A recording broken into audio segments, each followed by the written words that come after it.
I wish I could increase the size, but it's a pretty low res picture here. And my Stream Deck is not working. So I'm going to have to do this by hand over here. We'll do this. Oh, that's not what I want. That's not what I want. Let me do content source, middle monitor, and then we're going to go with this right here. There we go. All right, look at that. That right there is Camel Girl. Now, Camel Girl lived like, I think, late 1800s, early 1900s. And her knees were bent the wrong way. And I don't know if she could actually stand up. I didn't read the whole article, but it did say in one sentence she preferred to walk on all fours like that. So the question is, and I don't know how old she is in this photo, but we'll use AI to age her up a little bit because she did live to be like, I don't know, 50, which was like top end back in that day. Like that's as old as human beings could get to, is 50, much less a camel girl. I don't know what camel persons. I don't know what their average. Oh, thank you very much, Hamster Pants. I appreciate that. I don't know how long camel people usually lived, but she lived to be like, I don't know, 40 or 50, something like that. But see, to me, this almost looks like it's a modern day picture that someone's messed with. But it's on Wikipedia, so it's official. No, she doesn't have an OnlyFans. I just mentioned she died, I think, like right around the time F. Scott Fitzgerald was getting famous. So, but Monty wanted me to do a whole segment on this, on Camel Girl and camel people. No, you can't see her toes in this. I don't know why you ask. They're hidden in those shoes, those old-timey leather shoes that you had to lace up. Like they had about 78 crisscrosses to go all the way up. It's kind of ridiculous. I don't know why it took us so long to perfect. Clothing. Hippo Experience asks, who is F. Scott Fitzgerald? Just famous in his day. It's so funny how people, and I think they were making a joke, but obviously how big you could have been at one time and how it doesn't matter now. It's all fleeting. It's all fleeting. We're going to discover, if we all live long enough, that reality is very nested, and this all was an experiment that, as a matter of fact, the same way religion told us it was, that the earth, what we call the earth, is a place for soul making, and God is just running a series of tests on each individual to see how we perform. Remember that old religious view? We're going to find out that God is a sysop, to use the old bulletin board, computer bulletin board lingo. And he was running, this is all simulation code. And it was all a place just to test how different beings react. And we're basically somebody's digital ant farm is what we are. That's a theory of mine. Sure, it's not of mine. A lot of people have it. What's her water retention on Camel Girl? I don't know. She doesn't really have those humps that a camel has. What kind of camel has the two humps, and then which one has the one hump? You know what I'm talking about? It's like there's the weird camel that has two humps, but it always looks like it's more convenient for riding on it because you could be between the two lumps of fat. I think that's what a camel hump is made out of, fat. And a rhino's horn is made of hair. Did you know that? It's matted hair. Some of these comments I will not and shall not read. Okay. How many people? Oh, look at that. We almost hit our goal for this evening of viewers. I always have that goal of 400. If we could just get to 400, we're happy. But I know that I didn't promote this at all today on the ticket. So we'll probably have a little bit more intimate viewership tonight. It's just you and me. It's just me and the diehards and the faithful. Didn't promote it on the ticket, and we got the stars that we're contending with. When the stars game starts, I missed that answer if somebody put it in the chat. Yeah, Lindsay says I'm battling the stars game. Is it on right now?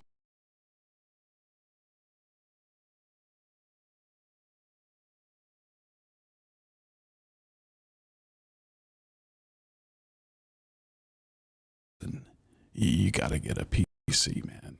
You just can't do it with a Mac. Threw me up against the wall. He was like violent, insulting about it, really. And so I had to go out with Huey, and we picked all the parts, and then he assembled this fine system. And I'm going with a 3-monitor setup. I like a lot of monitors. So it looks like I'm sitting here at NORAD, which I like. No, Matt Johns Rudd.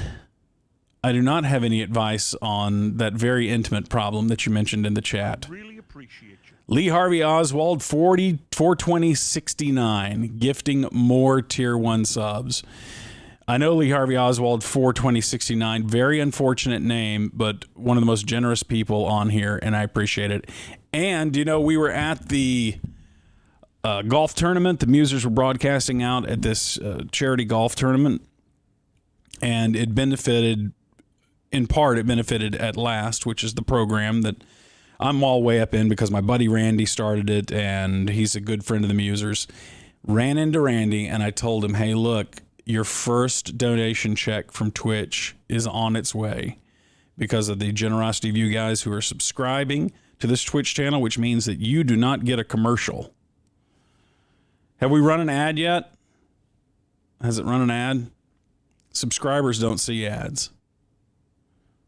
So that's one of the benefits to subscribing. And the money benefits At Last, which I love.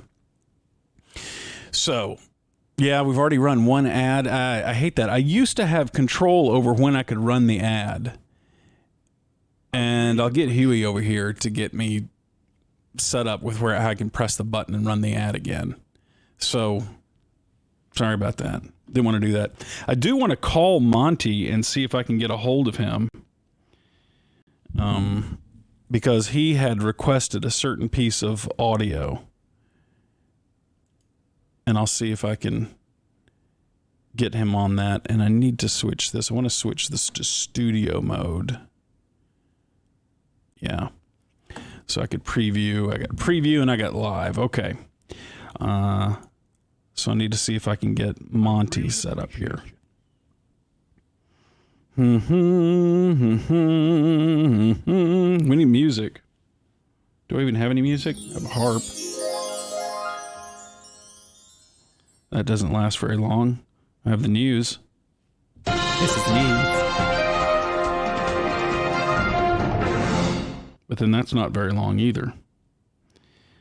The two names that come up in my phone when I hit Monty, when I type in Monty, Justin Montemayor and Monty Montgomery, one of the greatest guitarists in the world. And somehow he's in my phone. And I ran into him at the end of a gig at the Kessler, and we exchanged numbers. Justin Montemayor, but I need to see if I can get him pulled up here. Yeah,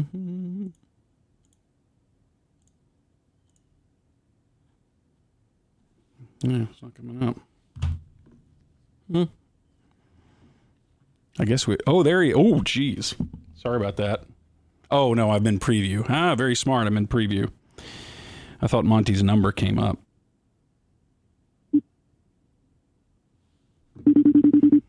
Y'all can hear that, right?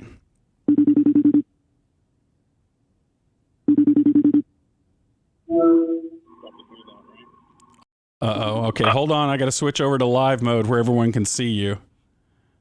Hello? There he is, ladies and gentlemen. Your hero. Hey, Gordon.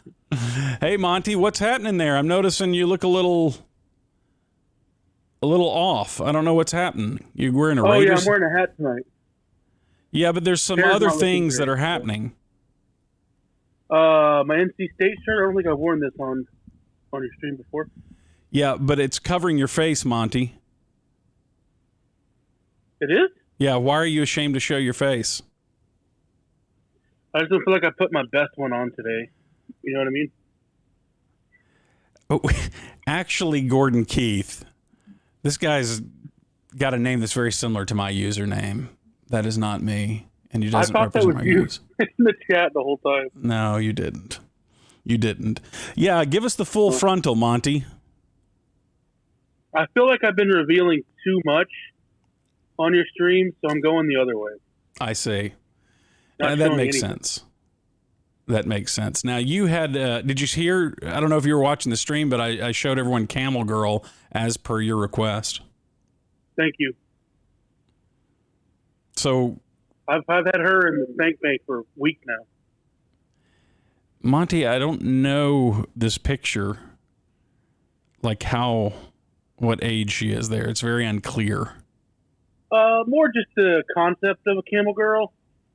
Doesn't have to be that particular one. So you want to make that very clear, that concept of camel girl. Right. Like, any girl, any good-looking girl can be camel girl. Well, we're all camel girls in God's eyes. I haven't been to church lately, but I believe you. You like conceptual camel girl.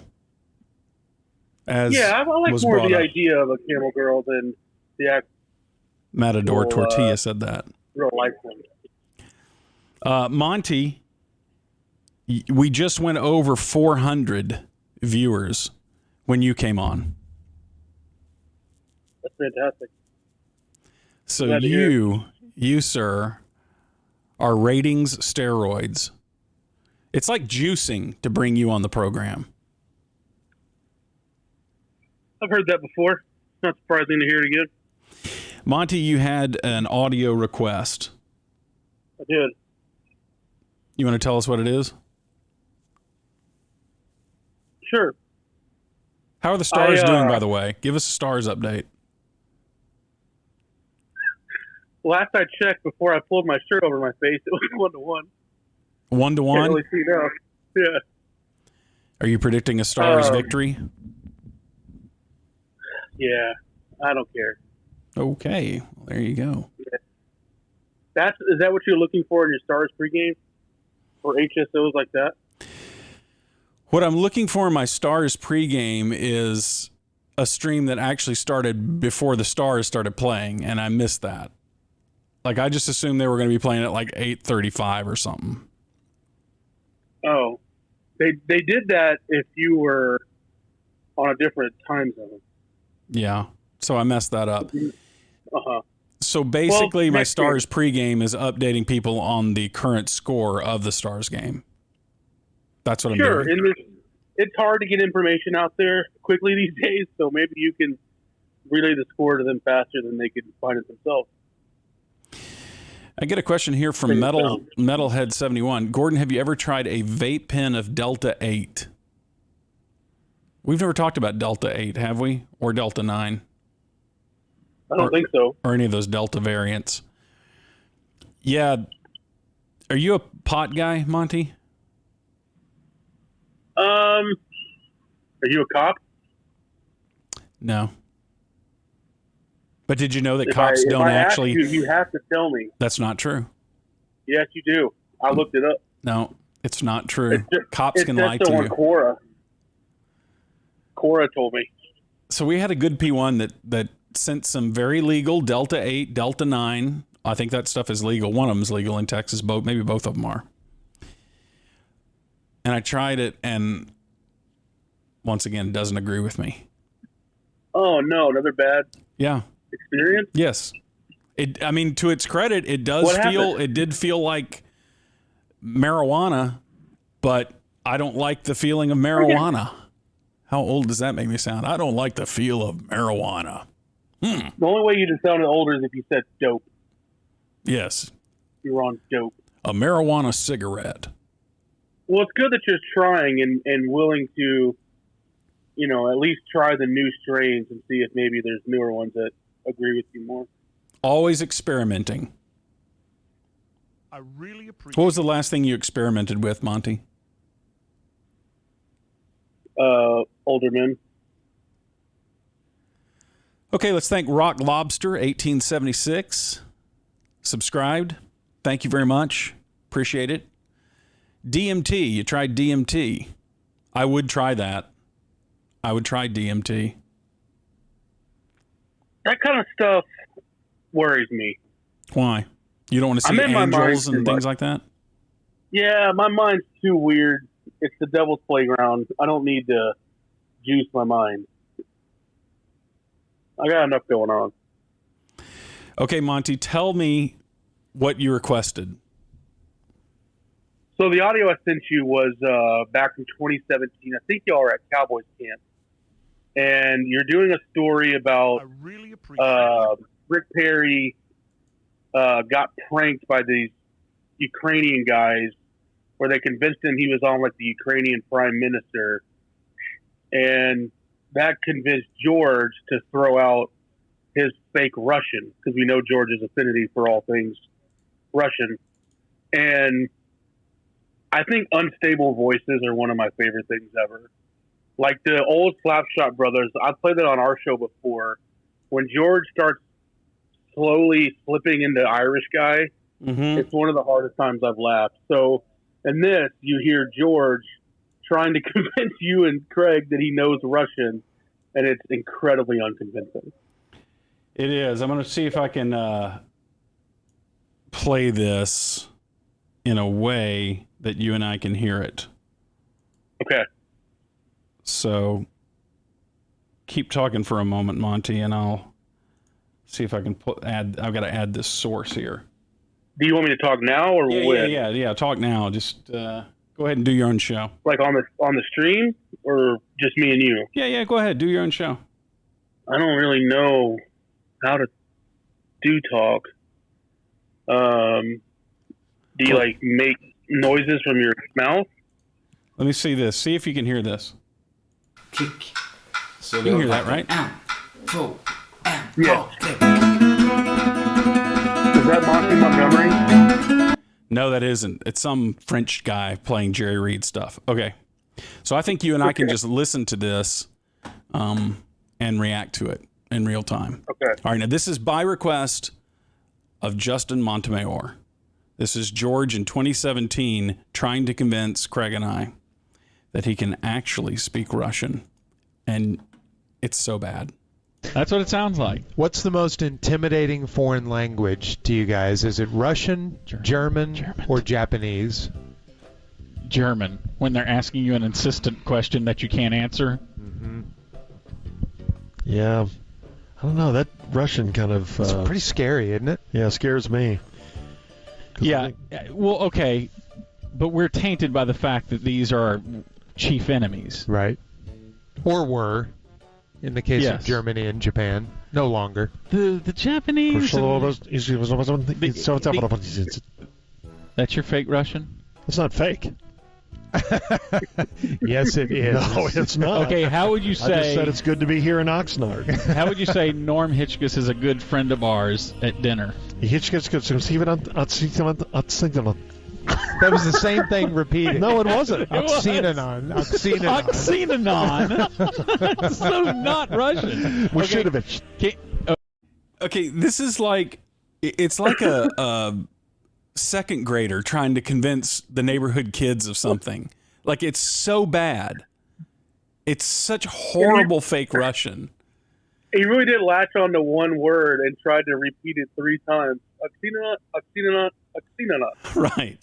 And when he said, no, I didn't. I said we were in Oxnard. Yet Oxnard was never even said in his Russian sentence. You know, they don't have some other real name for Oxnard over there. I love how just defensive he gets, and even Junior gets mildly defensive, like, yes, that is fake. And George isn't hearing it. Mashunovich? Yes. Yes, it's da. That's yes, da. That's my I favorite said part yes so right you there. could understand. Yeah. When he said yes. He just does a little. Yes, he is nothing. That's Russian. Yes. Oh, it's not. Okay, how would you I just said say? it's good to be here in Oxnard. How would you say Norm Hitchkus is a good friend of ours at dinner? That was the same thing repeated. No, it wasn't. Oxynonon. Oxynonon. So not Russian. Mashunovich. Mashunovich? Yes.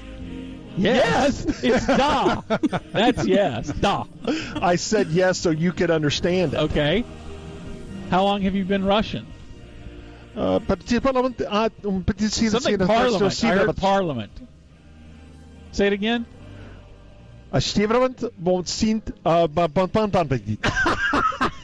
That's something else.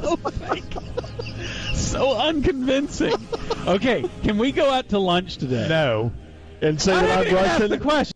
What is Craig? He just refuses to go to lunch. He hasn't even heard the rest of it. Yeah, he wasn't hungry. Yeah, he wants no part of lunch with us.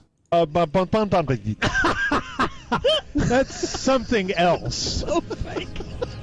So unconvincing. Okay, can we go out to lunch today? No. And say that I'm Ask the Russian. question. And say that I'm Russian. Yeah, say that this is No. a friend from Russia. No. And we'll translate for him. And of course, you don't speak any English, so we'll translate for you. And of course, you have to not laugh when we say he says that his balls hurt really bad and wonders if you have a bathroom. That's awesome. And we'll roll tape on it. No, it won't work because I'll start laughing. Does he look Russian? Yeah. Does he look like the Yeah, you could get away with Russian. gaunt, high-cheeked Russian? No, I'm not gaunt. All right. Well, There's George with the most honest thing he's ever said. I'm not gaunt. that's our task for today. Yeah. And I ran out of time for my my reptilian cult story. Was there a reptilian cult story on the end of this, Monty? No, I think next you get you talking about some girl that was like live streaming and she killed her sister in a car crash and just kept live streaming. And then Well, I think you do try to tell George or you try to convince him to like scold her in Russian and he won't do it. so that's the end of the Russian portion. Yeah, y'all try to get him to do it again, but he says the story's too serious, so he won't do it.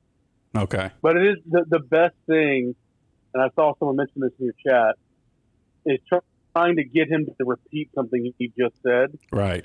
because that just brings down the facade so quickly. Yeah, it's not the same.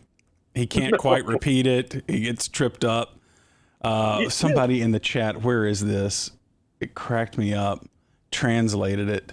Not translated it. What do you call it? Transcripted it. So it's Yeah. Oxenina Mashunovich. Bear Paw, Texas just transcribed that for us. And what did he say that meant? What did Oxenina Mashunovich? I think that was it's good to be here in Oxnard. Yeah, that means it's good to be here in Oxnard. Oxenina Mashunovich. And then you said, is Oxnard Oxinovich? Oh, my Lord. It's so bad. That's funny. Thank you for that, Monty. Hey, did you do the research on Camel Girl? Did you read the article? I did. I don't remember a ton about it, but why? Was there something that jumped out? Because you only needed the picture, or what? Right. Oh. Just needed to stick it right in here. Yeah. Because I was looking for the rest of the story. I wanted to know what the deal was with Camel Girl. You know, the weird thing is, like, all those circus performers, like, they would end up having like lots of kids. Like, all of them ended up getting married and reproducing and having big families. And Well, they had nothing to do, in their circus downtime except screw each other.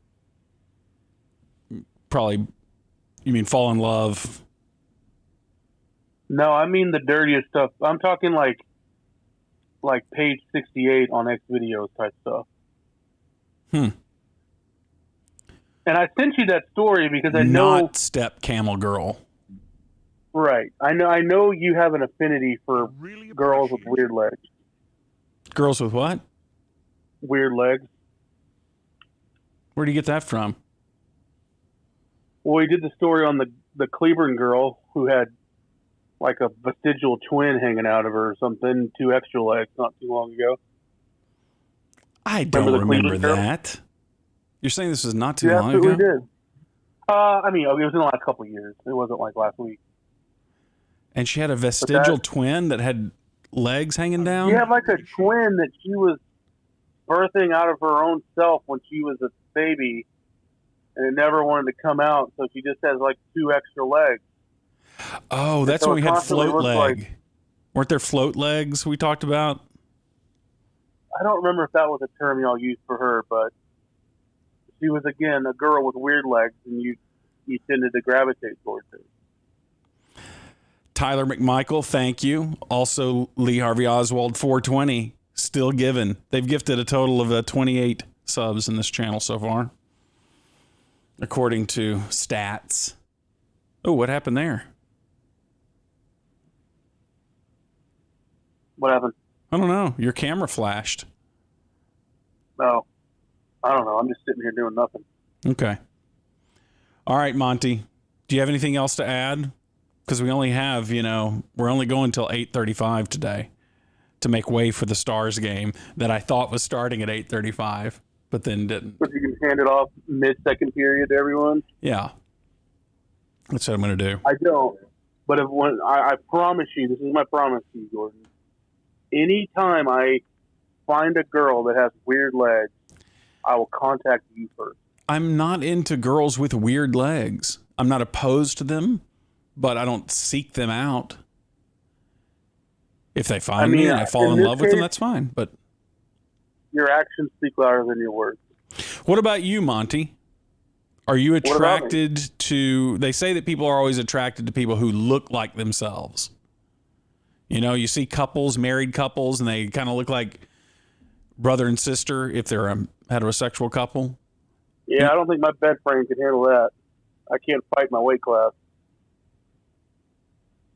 But I mean, what about like looks like you? Like, she doesn't have to be your exact weight, but... You mean like my ethnicity, like half white, half Latino? Is that what you mean? Sure. Or tall? You mean tall? Yeah. How tall are you? 6'4". Are you really? Mm-hmm. I didn't know that. That's what it says on your license? Yeah, I would. It does. It's that my license. But yeah, I am 6'4". Obviously, no one notices that because I'm usually in the seated position when you look at me. Dude. So I'll go ahead and fast forward here. Are you asking if I am more or less attracted to women that may be limb deficient? Yes. I mean, I that didn't occur to me, but you bring it up, so it'd be a good one for you to answer. No. I mean, we can only have one freak in this relationship. Once again, maybe a little bit more sensitive wording. Would it help if I was just saying? That does help tremendously, in fact. Well, then I'll go ahead and add that on the end there. I only want one Jersh freak in the just relationship. bingoed on limb deficient. For you? Or For me? you. Apparently I don't feel like I reference limb deficiency that often. Apparently this is the way you talk. I love you, Monty. I love Jordan. Okay. Weird leg. Stay hard. Keep jamming. Oops. Oops. He hung up on me. You can't do that, Monty. I've got to hang up on you where I can time this just right. YouTube.com/@sportsgreek. Okay. Take your questions. There's a sibling or couple Instagram page. Yeah, I've seen that. It seems like they're on TikTok as well. People do that. they have to guess whether it's a sibling or a couple, and then you freak out when you find out that it's not what you think it is. We know how to spell Justin now. I know. Sorry. You guys don't bug Justin. It was an accident. Yes, I remember hiccuping through Muse in the News. Lindsay asked that. That was very embarrassing for me. I got the hiccups right before Muse in the News. Started violently hiccuping, and it lasted the entire 15 minutes or so of Muse in the News, and it was really embarrassing. And I couldn't control it, and Craig was laughing at me, and it hurt. It was very traumatic for my friends to laugh at me when I was having a medical episode of hiccuping. Called Jub. Rock Lobster 1876 says, Gordon, tell a summer vacation story. Yes, school is ending. I don't know that I have any good summer vacation stories that I can remember off the top of my head. Favorite XTC songs from a relatively new XTC fan. You know, I love the album Black Sea. There's many great songs on that. Respectable Street, the one that starts off with, I love that. My favorite album, though, is Oranges and Lemons, which starts off with Garden of Earthly Delights, which is just this beautiful, just soundscape of music. Love that. There's so many good songs on Oranges and Lemons. Came out in 1989 by a band called XTC, English band. So great. I think they're great, but Hermasaur says XTC equals overrated. So, ladies and gentlemen, you just witnessed me getting served. I was just pwned right in front of your very eyes. Favorite John Taylor bass line, Sauce M. McBoss asked me that. It's Girls on Film. Everyone thinks Rio is his greatest bass line. Girls on Film, I think, is a better bass line and more kick-ass bass line than Girls on Film. Full of ghost notes. It's so choice. Top 5 teenage girl songs. You know, I did number 1 is that Call Me Maybe by Carly Rae Jepsen. I love that Vanessa Carlton song that I played for you during Musical Musers. And then somebody else reminded me after Musical Musers, one that I didn't play, and I forget the artist's name, but it's Want You Back by that British girl. Oh, it's so good. GTI. Thought about the R, but price difference. Never went to summer camp as a kid. Always wanted to. Like, I thought that would have been a really cool experience to actually go to a summer camp, a sleepaway camp, as they called it, and have that experience like I saw in all the movies, but never did. I don't think my parents, even if they had the money, would have sprung for me to go to summer camp. Do I sleep with a sound machine? P1 Trash Panda asked this. The sound machine, I think, is a crutch that if you can live without it, you ought to try to go without it. Talking about a white noise machine, in my case. Some people can sleep with sound machines that play waves or rain or, forest sounds and things like that. Those are not soothing or comfortable for me. They're annoying to me. But a white noise generator, I do use one of those. And I hate that because now it's made it harder for when I don't have it to actually get to sleep and stay asleep. I do worry about sleep apnea because lately I've been waking up and I'm extremely tired no matter when I got in bed. That was the best MM. What are you talking about, Lindsay? Monty Montgomery? I don't know. Go over Rio for me too. If I had a bass here, I could show you guys how to play it. I could do a whole tutorial on how to play these bass line. Ben Orr, most underrated singer of all time. He was a great one. Fantastic. The second singer in the Cars. Fantastic voice. A lot of people don't even realize there were 2 singers in the Cars. What does Gordon eat for his birthday meal? From Grant is my friend. You know, a friend of mine once observed that I eat every meal as if it was my birthday. Like I always eat birthday meals 3 times a day. And that's why I'm big as a house. XTC's Mayor of Simpleton. Great. That's Wally World. I wonder if that's my buddy Wally. Yeah, great bass line. It's so good. XTC has a lot of great bass lines. I love the bass line in Garden of Earthly Lights that I also told you about. CS129, I love it when you do impersonations of your parents. Reminds me of mine. My dad, his dad said, your mother thinks this house is a pillow factory. Ain't that the truth? I don't know what it is with women and pillows, but they love them. Meanwhile, my dad could sleep on the same pancake thin pillow his whole life, and then that be the only pillow in his house. Like he had no need for decorative pillows. Matter of fact, my dad used to do this weird thing. He would routinely fall asleep in the floor in front of the TV, and he preferred sleeping on the floor. A carpeted floor, no blanket, and no pillow. And he could sleep there all night and get like 3 hours of sleep and then get up and write his sermons and do all his preacher stuff. How do you do that? How do you sleep on a floor with no pillow and no blanket? Night after night, if he wanted to, he would do it. It's amazing. I've switched to a thin pillow, game changer, only 3/4 of an inch thick. Metalhead, interesting point there. I think a lot of our sleep injury problems are because we never experiment and discover what the correct pillow height for ourselves is. Because if you're sleeping and you got too much of a crook on your neck, you can get some sleep injuries.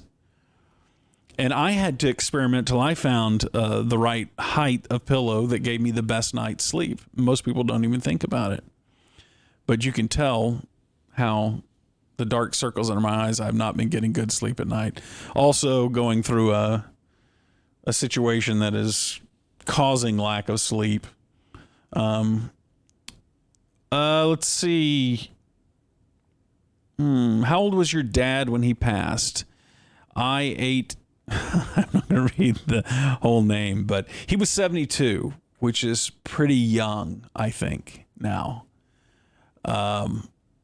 72, and he was a college athlete. He always was working out. It's very sad that he died that young. He was a battler too, man. He was not ready to go. Let's see. I am off sleep meds because of this sleep mask. So when you say sleep mask, are you talking about just a filter out the light, or are you talking about like a air forced induction mask? You know, what do they call them? CPAP. Is it CPAC or CPAP? Which one's the political action stuff?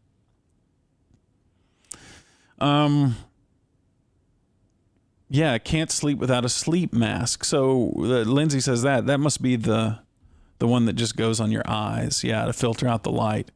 You're right. I like it very dark and very cold in a sleep chamber. If it's too warm, I won't get any sleep. I can't sleep. I like it to be in the mid 60s when I sleep. Not a Jake Kemp mask, no. I don't know. Gordon asked Siri or something. LaDonna says her mom was 70. Much too young. 9 years ago tomorrow was when she passed. Yes, 70 is young. Geez, and I remember when people in the 70s, I thought that was old. When you're a kid, you think that's really old. And now when I see people passing in their early 70s, it's like, oh, man, they died young. Now, to me, 80 is the new 70. Nobody should die in their 70s. Nobody should die. How's my cousin Mitch Moreland doing these days? I have no idea. Thank you for that question there, Aquila Creek Stables. I don't talk to Mitch, and I didn't know him growing up. I found out after he joined the Rangers that he was my cousin. I was talking to my mom. We were at a family party, family get-together, and I said to my mom, hey, the Rangers got this new player who is from Amory, Mississippi, which is where all of my mama's people are from. And she goes, oh, really? Really? What's his name? I said, Mitch Moreland. She goes, oh, well, then you're related to him. The Morelands are our family. And I said, oh, well, interesting. I'll check it out. So I looked it up, and yeah, sure enough, he and I shared the same great-great-grandparents. Is that it? Great-great-grandparents. Yes, I think that's right. So my let's see, how is it? My grandfather's mother was a Moreland. I think that's the way it works. And Mitch is my third cousin. So, and what's crazy about it is there are several pictures where Mitch and I really favor each other, and we're both left-handed and both have like same facial features and whatnot. It's pretty crazy. Oh, Arch T. Pal says that he has family in Amory. Yeah. And Amory's like right in that Tornado Alley area, I think, too. Dan in ATX, Austin, Texas, I don't know, says 2/3 of his parents' friends are dead now. I know, that's crazy. It's very crazy when you get to that age when all of that cast of characters that were your parents' friends and your aunts and uncles and all that, when that generation starts falling off and they start passing away, it's very weird when the whole backdrop and landscape of the play of your life is changed. You can get kind of an anchorless feeling. I know when my parents passed, I think it was 8 months to the day of each other. So like my father did not live very long after my mother passed away. It was a very strange feeling to all of a sudden, in a sense, be an orphan in the world, that there was no parent anymore. My parents' house was always the locus of all family get-togethers and activity, and then not even having that kind of geographical anchor place that the whole family gathered at. It sends you adrift in your life, and in many ways I still haven't fully recovered from it. It takes you a while to find your place in the world again without having that generation above you. Very strange. Sometime I've been meaning to do a show. I'd love to do a show with my brother and sister about our parents and about grief and the process of going through grief, because we hear from P1s all the time who have lost their parents. The three Musers, we all have now lost our parents. Craig's dad was the last of our Muser parents to still be alive. And so we've all gone through it, and we've talked about it on the air. And P1s share their stories of loss. Some have lost parents. Some of them have lost spouses, brothers, sisters, things like that. And you see just how much grief just tears people up. And it's such an insidious thing too. I mean, grief is a kind of emotional cancer that you contract, and slow growing and long lived too. It's very strange. A lot of you sharing. Yeah. Gay Firmino says in the chat, after his mother passed, he found out that she had been married previously. Yeah, people will find out. There was no shock or anything in my parents' things or stuff I found out later, but that is a very common experience, people finding out. I know that someone in my family that was a generation older, I remember talking with him after his mother had passed, and I was the person who had done family research and had found that his mother had been married before, and he didn't know that. And he told kind of a touching story of when he was a kid, and he found this name. I can't remember the details of it. I have it written in my journal somewhere, but he found this name in like a family Bible or something, and he didn't know who this guy was that was mentioned in this document, and he was a kid and he didn't understand it, but it always stayed with him. And it was so weird when I brought it up to him at the age of, he was probably 75 at the time, when I told him, hey, I found some records, and do you want to know this thing or not? He said, yeah. And I told him, hey, your mother was married before. And then I told him the name, and he goes, he goes, that is so weird, because that name has always stayed with me because of this incident that happened when I was a kid. And I saw this name and it confused me. And there was something weighty about that name to me. And it's so interesting how things that happen in our childhood can stay with you until you're an old man. And it's like your mind is still trying to make sense of those formative experiences that stick out in your memory. Meanwhile, it could be he didn't remember anything else that whole summer. Think about how many experiences we have every single day. And I mean, immense joy that you have, and you don't remember all these episodes of immense joy, but then some odd episodes of immense joy you will remember. Some odd episodes of private little humiliations you'll remember when no one else even thinks about that incident. The things that stick. It's very crazy to me. Yes, we do misremember a lot of our memories. I would say maybe 100% of our memories are not accurate. They get colored by so many different things. They get colored by the emotion you have even in the moment. When you write the memory onto your hard drive, it's the emotion of it changes it. The telling of it will change it. The first time that you recount an incident and you try to put the experience into words, that then becomes the new memory, is the telling of it, the version that you told.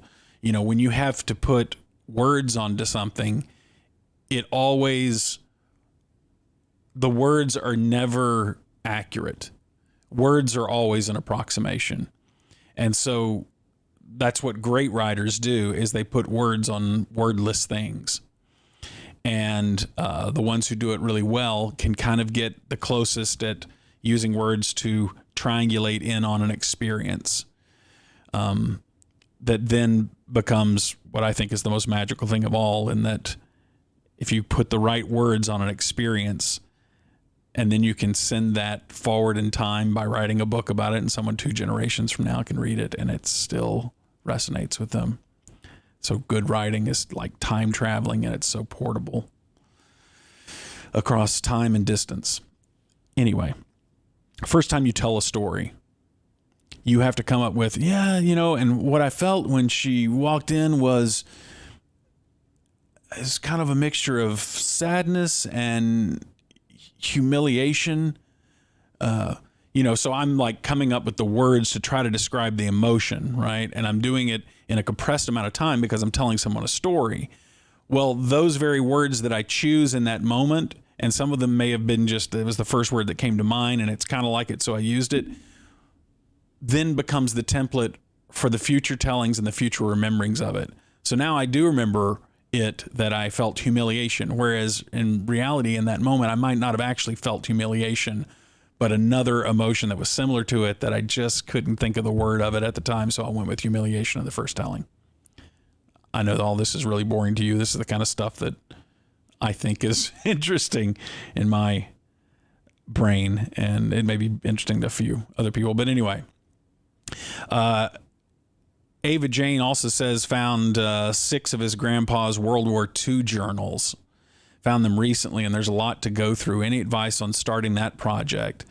Yeah, to me, the best thing is to try to read them enough to get them in chronological order. I don't know if they're dated. Hopefully they're dated, so you can put them in order. And it's so fascinating to read the interior life of your grandfather at that particular time of high stress and high stakes, going through World War II. And the thing that you feel, that I feel when I read those types of things from my grandfather or my father, when I've read their old letters or old journals, is you realize that they were just like you, that they didn't know the future of their life. They didn't have some special wisdom.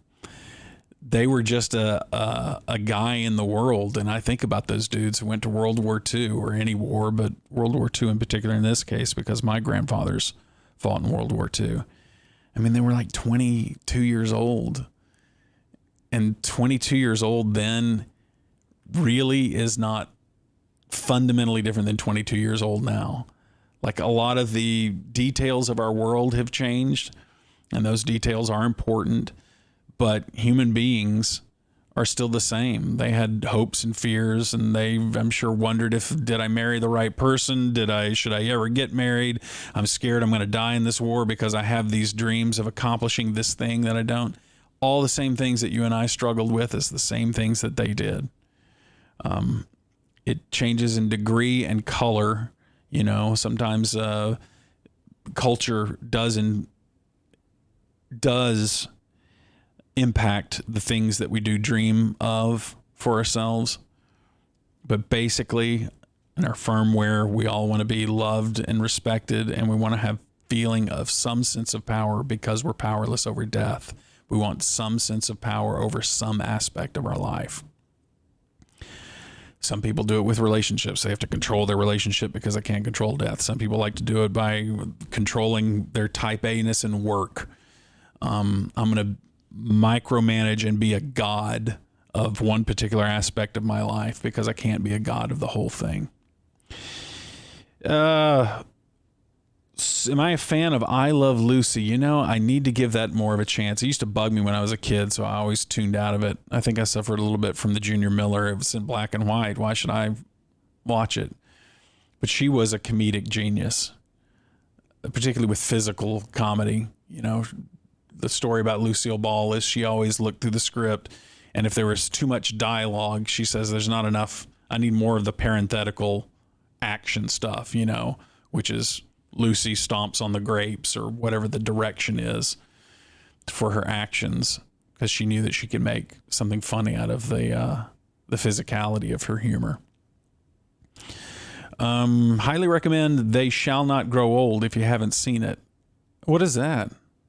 Never heard of that. C. Gerard 1 says, this kind of talk isn't boring at all. My mother is in year 5 of Lewy body disease. Yeah, that's the thing that Robin Williams had. Any chance I can hear you talk about your mom, and your sincere thoughts are always welcome. Yeah, thank you for that. You know, I think that I've mentioned this before. I don't know whether it was on the air or it was on the air on the ticket or in like one of these Twitch streams.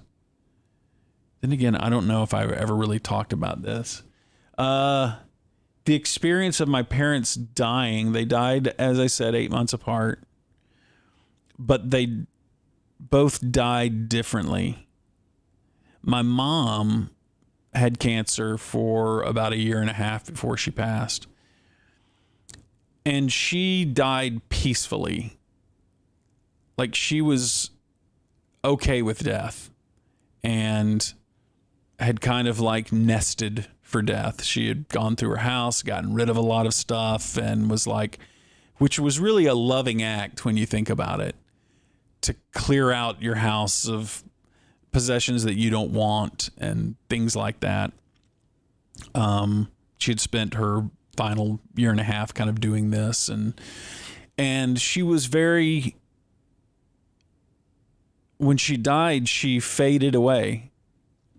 She, you know, lost consciousness, and we were all around her when she died. But even when she was conscious and we talked about death and we talked about the end of life, there was no sense of unlived life with her.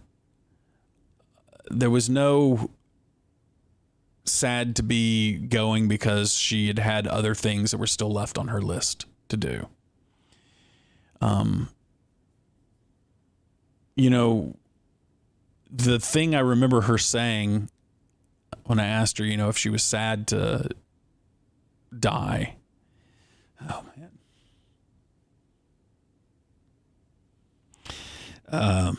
The thing I remember her saying was like a typical mother, maybe. She said, I hate that the thing I'm sad about is that you have to go through this. And it was not, it wasn't a platitude and it wasn't a saying, and she wasn't just like saying what she thought she should say. It was something that she said that was very heartfelt. And and she meant it. Like, I could tell there was sincerity in that. She wasn't sad to die.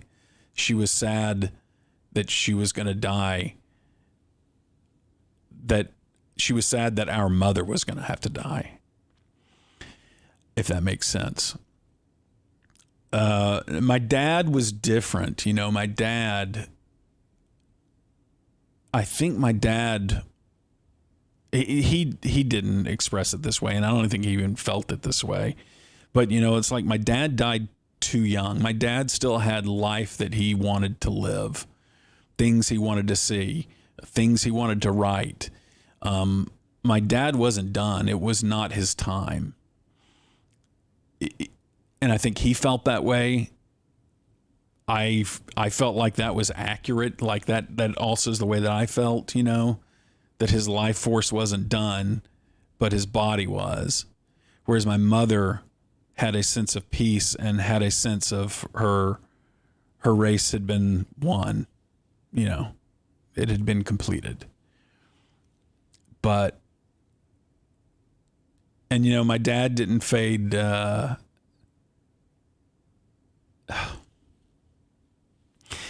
can't talk about this too much because I can't speak very well about it. But, my mom's death was kind of peaceful. My dad's death, I was with him, and he was just, he knew it was happening. He knew that he was dying. It was not fading out. It wasn't like he was asleep and, passes away in his sleep or anything. He was with me. We were holding each other's hand really tight, and, it was not. He fought to the very end to try to keep living. And it was tough. Oh, man. All right. What were we talking about? We could talk about other things. Actually, weren't we over time? We were way over time. It's 8:41, and I know you guys got a Stars game to watch. To all of you who have gone through parent death or maybe struggling with something right now, I'm with you, man. I feel for you, and I know how hard it is, and I wish that I had good advice on how to get through your grief and to get through the fact that watching your childhood superheroes pass, it can really tear you up, and it's hard to take care of yourself after that. You can really let it destabilize you. And the one thing that I always try to keep coming back to myself is that, that I know that there's probably two different kinds of parents. There's the kind of parent who would be pissed because they don't think you're grieving them enough. There's another kind of parent that I think after they pass, that it breaks their heart that their death has made you suffer so much.